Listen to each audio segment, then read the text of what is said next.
I coach my 8-year-old daughter's soccer team, and this weekend was a tournament. We were informed 2 hours before the first game that a few parents from another team had filed complaints against our team for having 2 trans girls on our team. Mind you, the 2 girls have short hair, so they were complaining about 8-year-old girls with short hair, and they thought those girls were trans girls in transition. So the trans rights issue aren't just at the high school level. Nothing was done because the league has copies of birth certificates.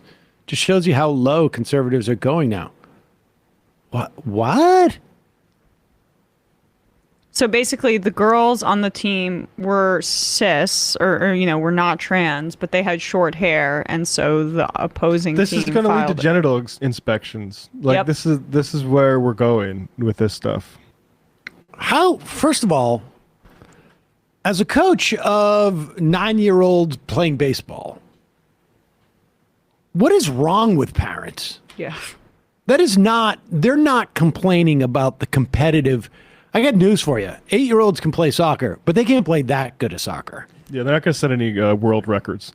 And if you got parents complaining about that, they're not concerned about the fairness of the game. They are trying to attack trans kids. Yeah. Period. End of story. That's what that's about. Nothing else. It's not about sports. It's not about anything. If they had any other context in which they could attack those, in this case, their imagined trans girls, they would do it in a heartbeat. If there was any other justification. That's all this is, right?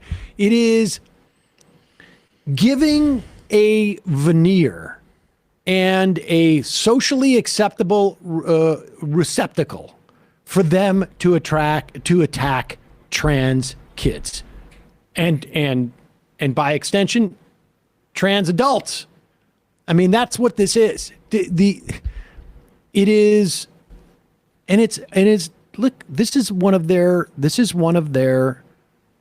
key methodologies, right? Like Gamergate.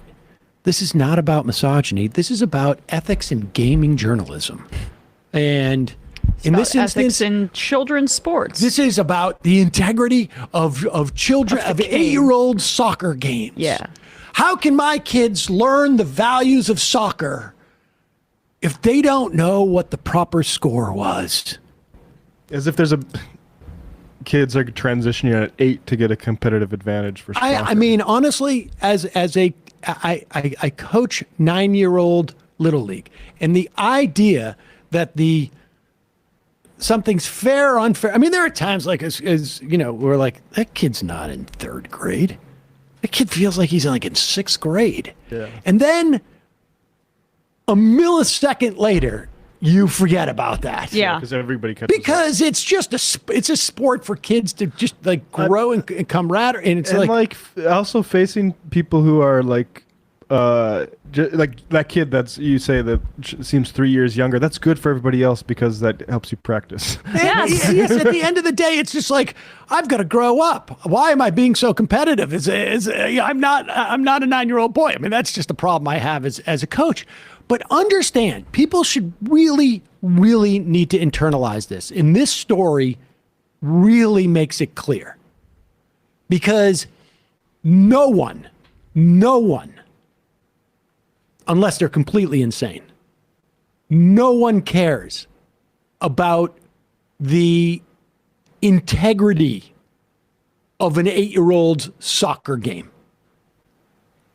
You care about the kids learning. You care that they learn a sense of the game and camaraderie and teammanship. But the idea that someone is complaining, and in this instance, of course, you're talking about girls who are not trans girls, but that's irrelevant because this really just shows you that it is a mechanism to be bigoted and to express prejudice within the context of something that has now been made socially acceptable. That's the game plan.